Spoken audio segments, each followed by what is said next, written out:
That is the impending motion of no confidence in Tshwane Mayor Cilliers Brink.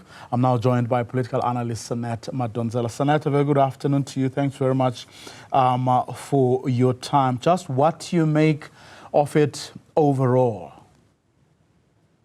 I think that this motion of no confidence has been coming for quite some time. We know that this is not the first time that the ANC has wanted to table this motion. There were two previous times which were both withdrawn.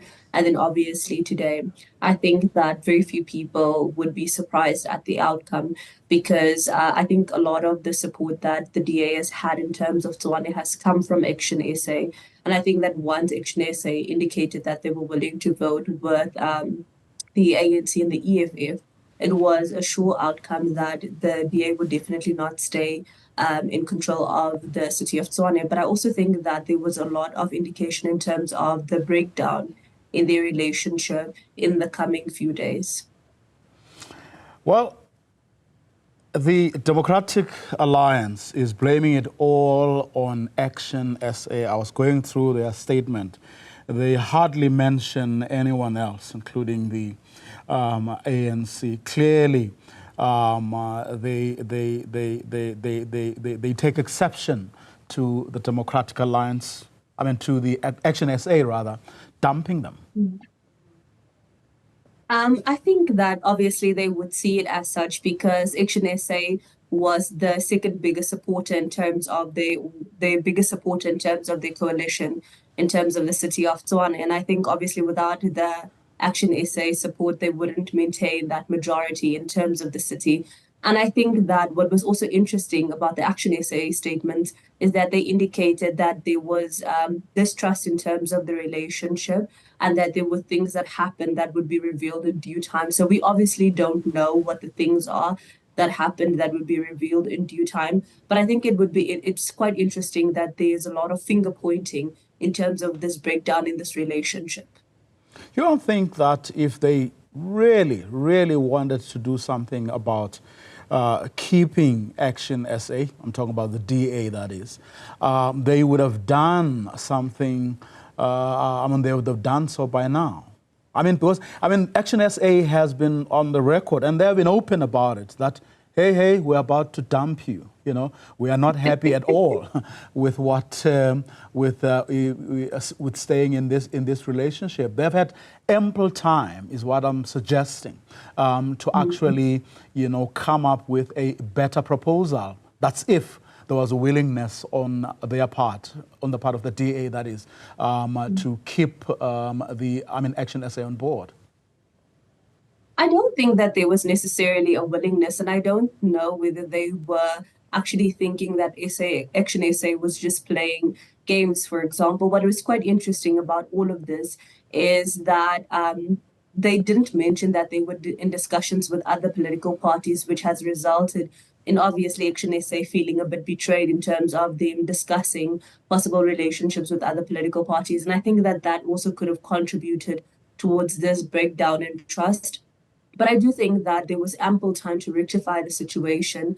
And I don't know if there was a willingness to do so, because we've also heard a lot of the councillors referring to the former Mayor of Tshwane as someone who was quite arrogant. We obviously don't necessarily know if that's just an attack on someone's personality and or whether that was their actual leadership style. But given the fact that, throughout the history of this coalition arrangements, especially in the metro, certainly over the past 5 years, the issue really, every other partner has complained about how the Democratic Alliance handles these coalition arrangements. Isn't the real surprise the fact that it has taken ActionSA so long? I think it is a surprise that it has taken them so long, particularly because of everything that has happened. And I think that, obviously, I don't think it's something that they just decided over time.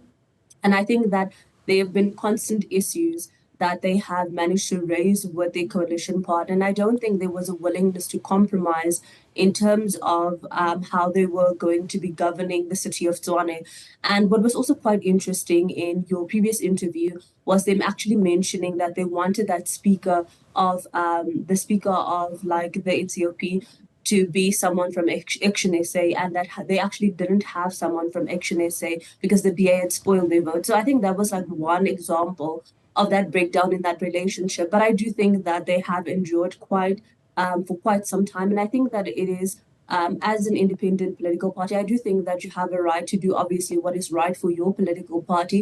But I think more importantly, besides doing the right thing for your different political parties, I think that maybe they had stayed in this coalition because they wanted stability in terms of the city of Tshwane, and they didn't necessarily want it to be a replica of what was happening in the city of Johannesburg.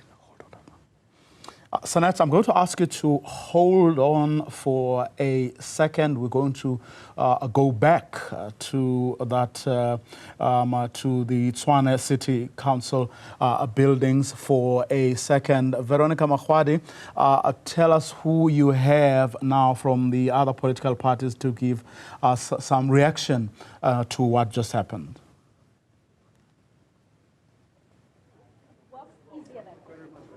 All right, Speaker.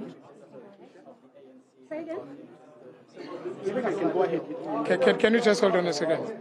This is me that is talking. Yes, Speaker. So can I be given that opportunity, please? All right, thank you. My name is Newzroom, the Speaker of Tshwane. What has transpired today, I don't believe that it's because of the politics, but it's because of the residents of Tshwane. There are areas who are not getting what's supposed to be in their disposal in terms of service delivery. And to prove that, we as the Office of the Speaker, we have run imbizos to make sure that the people of Tshwane do get the service delivery. And it went very well. And then this is the proof. What happens today is the proof that the residents are not happy. Remember, we might say it's politicians, we might say it's councillors, but as councillors, we are getting a mandate from the community. So we can't just wake up and have a motion of no confidence without getting involved with our community members.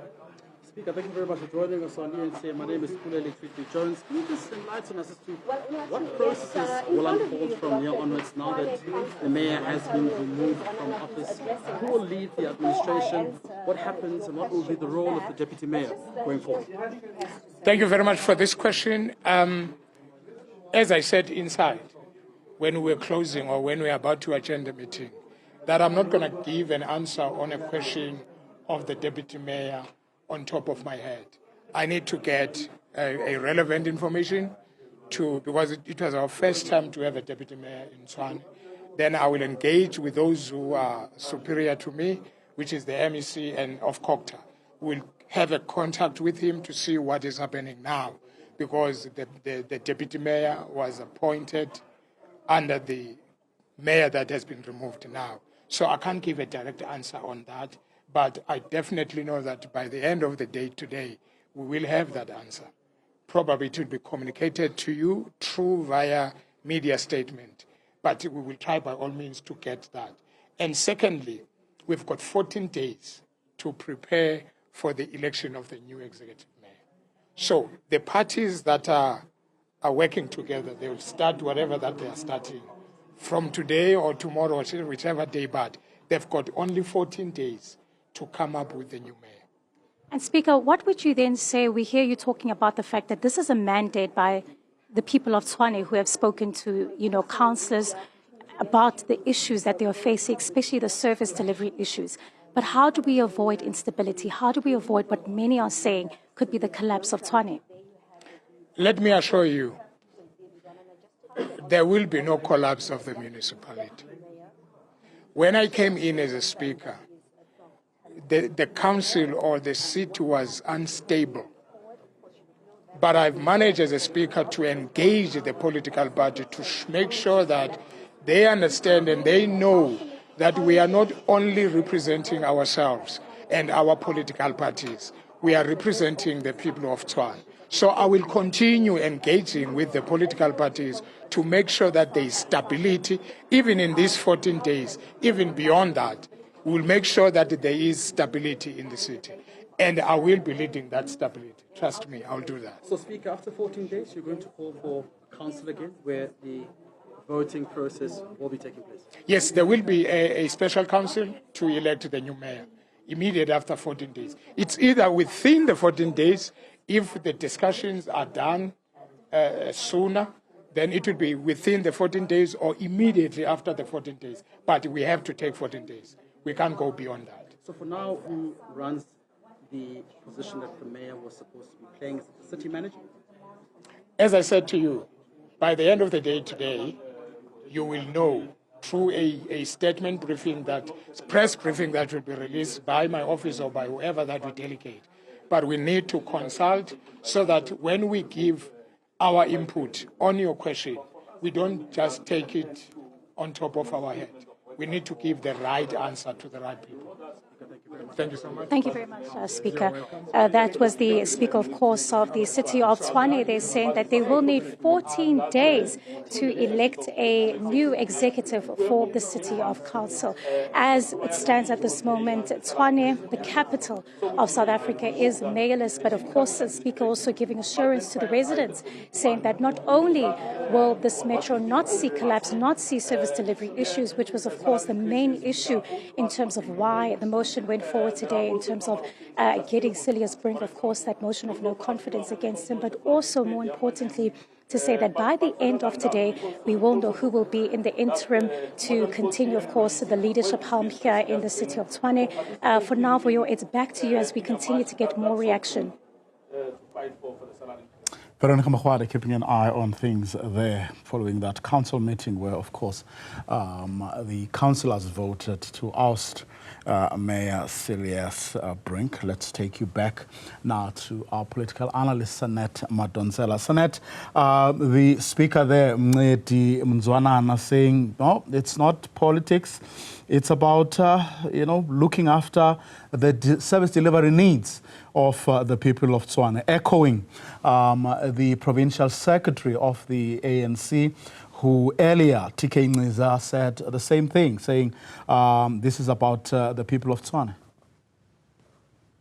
I think that there has been a lot of discussions about the service delivery issue, and I don't think it's the first time. For example, if you live in Pretoria, if you lived in Centurion, for example, or in Waterkloof, you'd have exceptional service delivery, very few potholes, if any. Everything would just be more remarkable. But if you were someone living, for example, in Mamelodi or Atteridgeville or even Harmanskraal, then obviously you would experience poor service delivery. And I think that there has been a lot of echoes in terms of those communities. For example, in Harmanskraal, we know that issues of water has been something that people in that community has been complaining for years. And I think that maybe when we take governance issues into consideration or service delivery issues into consideration, our focus tends to be on what happens in the suburbs or suburban areas or how the inner city looks. But I do think that townships and also people who live in your rural environments have also voices. And I think that this is probably where those different opinions come from. And I think that whether you are living in Centurion or whether you're living in Mamelodi, there are questions about what's going to happen next, how is it going to impact in terms of your ability to have certain services rendered. And I think that there's a need for stability. And I'm thinking that the statement that you're talking about releasing tonight might obviously alleviate some of the worry that people have. But I think post the 14 days, there is an urgent need to actually work on some of these challenges, particularly in those areas that have been affected for months and even years. But then, how does the ANC explain itself, given the fact that it has lost votes significantly in Gauteng, where it controls most of the municipalities, and it certainly hasn't been in charge. Going to the May 29 elections, the ANC was not in charge, but it still lost heavily. Mm-hmm. I think that the ANC's loss obviously comes for the same challenges as you rightfully mentioned. I think that for years, a lot of people have been obviously complaining about the manner in which the ANC has run the country. And I think that for them, obviously, governance challenges, service delivery issues, issues of corruption, and obviously all of the information that came forth in terms of state capture and just the overall decline in terms of the state has contributed towards that negative outcome for them in the May 29th elections. And I think that the reason why people have been voting for other political parties, particularly in Gauteng, is that they've been waiting for that alternative. They've been waiting for that change. And I think that often DA associated municipalities are associated with good service delivery, obviously the ability to render services to different people living in different communities. And I think that the city of Tshwane basically replicated what we see in the city of Cape Town, where if you are in Cape Town, for example, if you live in Constantia, the valley is very beautiful, everything is functioning. If you go on the promenade, there's constant security. But if you turn and you go into the different kind of neighborhoods that they have, then obviously the service delivery wouldn't be the same, for example. And if you go into those smaller towns, also in the Western Cape, they wouldn't be governed as well. And I think that we're seeing a similar pattern play out in the city of Tshwane, where your Waterkloof, your Centurion, and everything else, your Brooklands are managed quite well, but your other townships are not managed as well as the suburban areas. And I think that that could possibly be that decline, and I think that that could be the reason why. But I don't necessarily think that the ANC would be the right political party, and or if any political party would be the right party to actually point fingers. But I'm hoping, as we have seen the changes in terms of both the national elections, that going into the 2026 local government elections, that these political parties would be more responsive to the needs of South Africans and actually render the services that people need.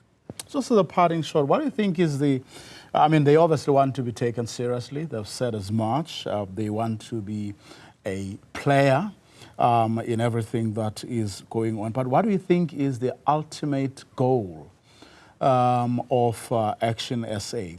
I mean, are they being driven by as noble, as a goal as they say, which is to make sure that the people of Tshwane get the best service delivery that they can get?